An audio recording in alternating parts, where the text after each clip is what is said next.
Olá, estudante! Eu sou o professor Paulo e hoje vamos iniciar mais uma aula de Sociologia.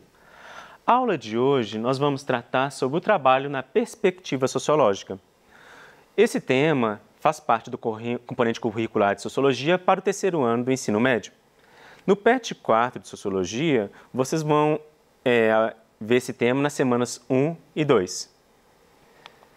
Então, na aula de hoje, iremos caracterizar e analisar os impactos das transformações tecnológicas nas relações sociais e de trabalho próprias da contemporaneidade, promovendo ações voltadas à superação das desigualdades sociais, da opressão e da violação dos direitos humanos. Então, para a gente iniciar a nossa conversa, precisamos entender que a categoria trabalho comporta diferentes dimensões: filosófica, econômica, sociológica e histórica. Então, existem várias formas de se falar sobre o tema trabalho. Então, algumas pessoas vão falar que o trabalho é uma necessidade, outros vão falar que é uma punição divina, igual nós falamos na última aula, quando falamos sobre os mitos em torno do tema trabalho. Então, na aula de hoje, a gente vai focar especificamente na resposta que a sociologia deu para a interpretação do trabalho. O trabalho pode ser pensado como virtude. Então, aquelas pessoas que trabalham, elas têm virtude, então por isso elas acabam recebendo pelos frutos do seu trabalho. Então, é a ideia de que o trabalho dignifica o ser humano. Como forma de produzir riqueza, então, por meio do trabalho, os seres humanos têm condições de dar o sustento para suas famílias, de dominar e de transformar a natureza. Então, é a partir do trabalho que os seres humanos criaram ferramentas e instrumentos para poderem controlar a natureza. Como mercadoria, então, é a partir dali que eu vou vender minha força de trabalho. Então, se eu produzo, se eu estou exercendo alguma profissão, eu estou tratando meu trabalho como mercadoria porque eu estou vendendo essa força de trabalho, ou como forma de alienação. Esse conceito nós vamos falar mais para frente, quando formos falarmos de Karl Marx. Para a sociologia, o trabalho é visto como valor por Karl Marx. Então, a gente vai ver em Karl Marx as relações que os seres humanos ocupam nas relações de trabalho, como uma racionalidade capitalista. Então, Max Weber ele não vai julgar a sociedade capitalista olhando se ela é negativa ou positiva, mas ele vai buscar entender a racionalidade existente ali, ou como elemento de interação do indivíduo na sociedade, em suas dimensões tanto corporativa como de integração social, segundo Emile Durkheim. Então, para isso nós vamos falar rapidamente sobre esses três autores e como eles veem o tema trabalho. É preciso entender que quando falamos dos autores clássicos da sociologia, aqui nós estamos falando de forma reduzida alguns conceitos, pois não é possível abordá-los, os três, na sua complexidade, em poucos minutos. Mas como estamos falando do trabalho, na perspectiva sociológica, vamos pontuar alguns conceitos importantes. O primeiro seria Karl Marx. Karl Marx é visto como, por muitas pessoas como alguém perigoso, que não deveria falar sobre ele na sala de aula. Então, nós precisamos entender qual o problema de se falar sobre Karl Marx. Será que ele fala que algo preocupante, algo perigoso? Ou, nas suas discussões, ele traz uma reflexão que vai prejudicar, mas não os trabalhadores? Então, vou colocar alguns conceitos dele aqui. Um dos conceitos de Karl Marx é o conceito de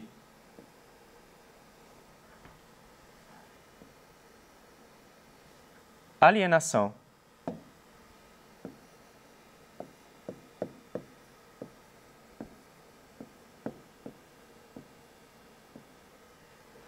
Quando os trabalhadores estão alienados, é porque eles desconhecem a sua função no processo de produção capitalista.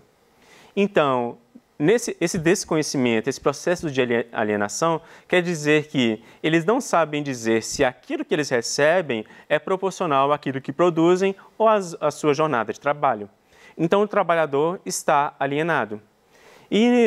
Nas aulas passadas, quando nós falamos sobre a Revolução Industrial, onde foi exemplificado o filme Tempos Modernos, nós vemos lá trabalhadores alienados, que também não sabem nem o que produzem. Então, o trabalhador alienado é aquele que está alheio às relações de trabalho no qual ele está inserido. O outro conceito importante que Karl Marx trabalha é o conceito de mais-valia.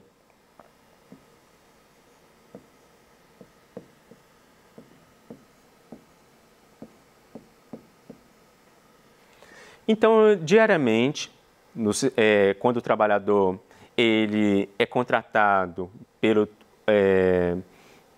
seu patrão, pelo empresário, para trabalhar numa jornada de trabalho, existe um contrato de horas diárias, ou horas semanais, ou horas mensais. E nesse processo, ele vai produzir diariamente, ou seja, vai vender sua força de trabalho, mas, segundo Karl Marx, no processo de extração da mais-valia, o que ele recebe não é proporcional àquilo que produz. Então, parte daquilo que foi produzido é apropriado pelo capitalista, ou seja, das suas horas trabalhadas, parte dela é apropriada, no qual é acumulada nas horas restantes do capitalista, aumentando o seu lucro. Então, por exemplo, numa jornada diária de 8 horas, 3 horas foram necessárias para pagar o trabalhador, pagar os custos da produção e pagar também o lucro do empresário. As 5 horas restantes foram responsáveis apenas para aumentar o lucro do empresário, do capitalista. Então, nós precisamos entender que a mais-valia não é, ou seja, diferente de lucro. O lucro não é a mais-valia, mas ele aumenta o lucro do capitalista. Em todo o processo de extração da mais-valia, em todo o processo da jornada de trabalho do trabalhador, o capitalista lucra. Mas, em parte desse processo, por exemplo, as horas iniciais, o trabalhador ele vai receber por elas e nas horas restantes ele não vai receber. Ou seja, são essas horas trabalhadas que não são pagas ao trabalhador e que são apropriadas pelo capitalista, aumentando o seu lucro. Mas, no processo de extração da mais-valia, existem 2 formas disso ocorrer. Uma delas é a mais-valia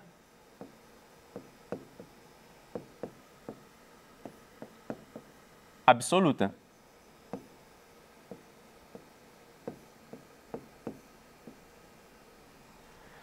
Então, quando nesse processo da mais-valia absoluta, aumenta-se a carga horária de trabalho.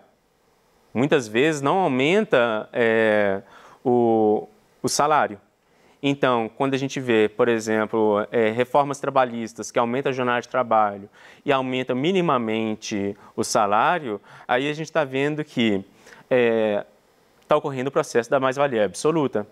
Então, os trabalhadores estão trabalhando mais, mas não estão recebendo um valor correspondente por isso. Então, quando a gente vê diariamente nas discussões de defesa à reforma trabalhista, falando que aumenta-se a jornada de trabalho, mas os trabalhadores vão receber, eles têm consciência que, no processo de produção, os trabalhadores produzem muito mais do que recebem. Então, quando os capitalistas eles incentivam os trabalhadores a fazerem a hora extra, não é porque eles estão querendo pagar mais, mas sabem que aquele trabalhador ele vai produzir mais naquele tempo. Outra forma de exploração pela mais-valia é a mais-valia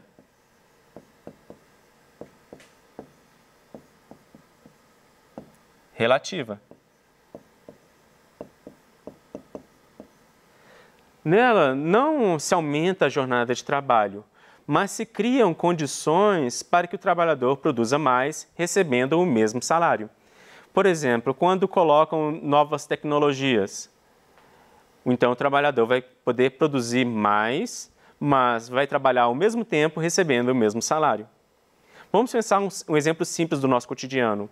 Em um supermercado, se antes contratavam funcionários para digitar o preço dos produtos e no final falar um valor, agora a leitura do código de barras agiliza esse processo. Então, um trabalhador, por exemplo, um trabalhador do caixa, ele vai poder atender vários clientes em menos tempo, reduzindo, inclusive, outras vagas de emprego. Então, quando a gente vê a crítica em relação ao Karl Marx, a gente tem que entender que o sistema capitalista reconhece que Karl Marx entende o sistema, mas Karl Marx quer que os trabalhadores tomem consciência do seu lugar no processo de produção capitalista. Então, se os trabalhadores eles entendem o lugar que ocupam, eles podem reivindicar, inclusive, melhores salários, melhores condições de trabalho. Então, por isso que ele passa a ser um pensador não desejado. E com isso, a gente precisa entender, a partir de Karl Marx, no qual ele trata que as relações de trabalho, elas são marcadas por relações de poder. Então, nós temos o capitalista e os trabalhadores, que se fosse uma relação igual, entre dois iguais, nós teríamos aqueles que vendem a sua força de trabalho e aqueles que são os donos das máquinas, o dono das empresas que compram essa força de trabalho. Mas acaba que, pelo processo de alienação, os trabalhadores não conhecem o seu poder, a sua importância nesse processo de produção capitalista e acabam aceitando várias imposições que são feitas. Então, Karl Marx é importante para a gente entender como funciona esse processo. Inclusive, quando ele fala sobre o tema trabalho, ele coloca o ser humano numa relação muito importante, porque se a gente pegar a melhor abelha que produz o mel, que constrói a colmeia, ela nunca vai poder fazer o trabalho, inclusive, do pior engenheiro. Porque ali nós temos alguém que pensa, que elabora, que pode prever todo o seu trabalho. Então, por isso, os seres humanos, trabalhadores, eles devem ser valorizados no seu processo de produção.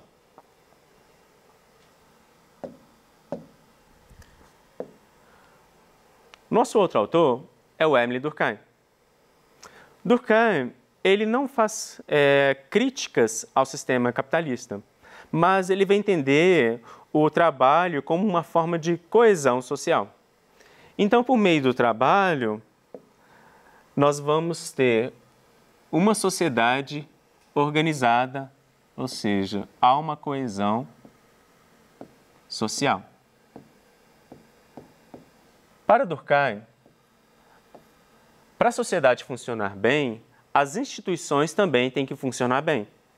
Então, se elas não funcionam bem, a sociedade ela entra num estado de anomia, ou seja, sem regras.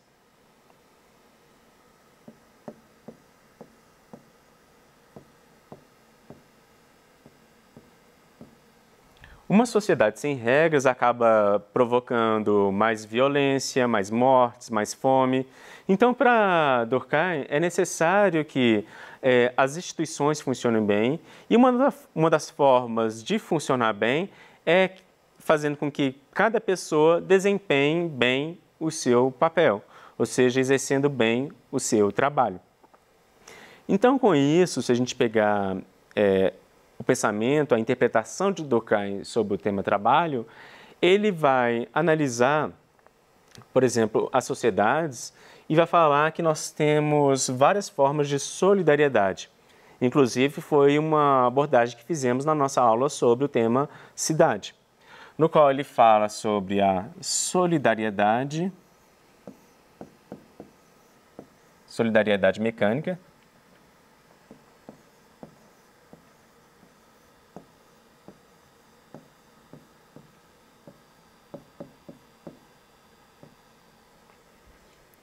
e a solidariedade orgânica.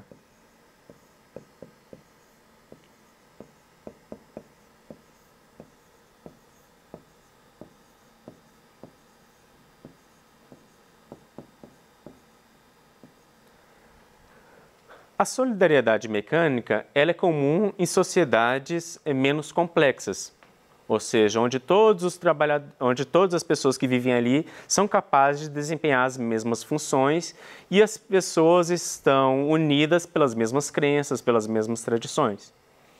A solidariedade orgânica ela é comum em sociedades capitalistas, onde nós não estamos unidos pelos nossos valores, nós não sabemos desempenhar todas as funções e as nossas relações com as outras pessoas se dão por meio do trabalho. Então, nós temos várias funções, nós precisamos de que todos os trabalhadores cumpram o que eles fazem para que a gente possa viver bem. Então, quando eu saio de casa, pego um ônibus ou quando eu for na padaria, eu vou estar o tempo todo me relacionando com outros trabalhadores. Então, se esses trabalhadores estão desempenhando a sua função, então a sociedade vai funcionar bem. Então, aí a gente vai ter uma coesão social.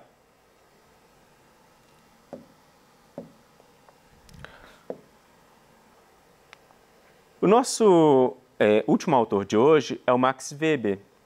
Ele não vai fazer uma crítica à sociedade capitalista, ele não vai pensar os trabalhadores no sistema capitalista, mas ele vai falar sobre o trabalho a partir da racionalidade.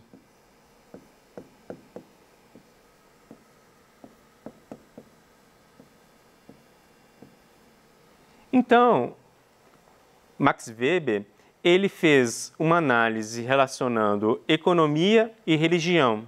Então, ele escreveu um livro que se chama A Ética Protestante e o Espírito do Capitalismo, no qual ele analisou a sociedade capitalista daquela época e percebeu que, baseado nos princípios calvinistas e puritanos, ele viu que aquelas pessoas enriqueciam mais. Então, havia uma ética em torno do trabalho, inspirada nos princípios calvinistas e puritanos. Então, por meio dos ideais de ascese, onde a pessoa vai trabalhar como uma forma de ter o seu sustento, como uma forma de cuidar da família. Então, ali, a pessoa ela vai estar contribuindo para a sociedade e fazendo algo que é bom para Deus, porque ele vê que na sua ótica, na sua ética religiosa, aquilo é bom porque Deus quer que as pessoas trabalhem e tirem seu sustento do fruto do trabalho. Então, se as pessoas, segundo a lógica calvinista, não enriquecem, não estão tendo um bom salário, é porque elas não estão trabalhando o suficiente. Inclusive, a gente pode ver que vários grupos que pregam a meritocracia, eles partem desse princípio de ascese, desse princípio ético do calvinismo, no qual as pessoas são julgadas e avaliadas a partir daquilo que elas fazem, do seu trabalho. Então, a racionalidade existente aí é uma ética religiosa. Então, quando Max Weber ele vê aquela sociedade, aquelas pessoas ricas, ele não está julgando se elas estão fazendo algo ruim ou bom, mas ele está reconhecendo que entre elas existe uma ética religiosa que movimenta o agir daquelas pessoas.